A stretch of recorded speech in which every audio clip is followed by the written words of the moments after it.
İsrail övladlarından 2 nəfər var idi. 2 qardaş. Bir-birlərini sevirdilər.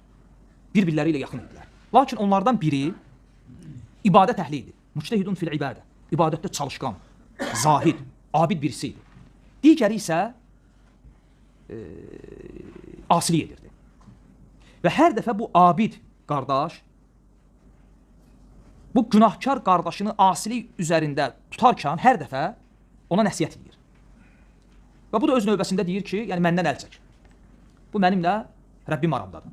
Bir dəfə, 2 dəfə, 3 dəfə və bir gün bu abid səbr etmir. Və ona deyir ki, Allah səni bağışlamayacaq və səni cənnətinə salmayacaq. Bu Allah Azza və Cəllənin adından danışmaq deyə yox, Allahın adından hökm verməkdir. Ki Allah səni bağışlamayacaq. Allah səni cənnətinə salmayacaq. Peyğəmbər sallallahu aleyhi və səlləm həmin 2 qardaşın axirətdəki halını nəql edir. Deyir ki, həmin abidi çağıracaq,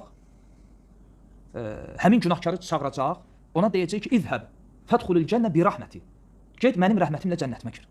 Biz keçən dərslərdə götürmüşdük. Elə insanlar olacaq ki, ləm ya'malu lillahi xayran qat.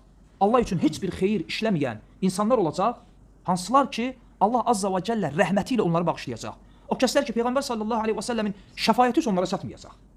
Allahın rəhməti ilə, Allahın şəfayəti ilə bağışlanan insanlardır. Ona görə İbn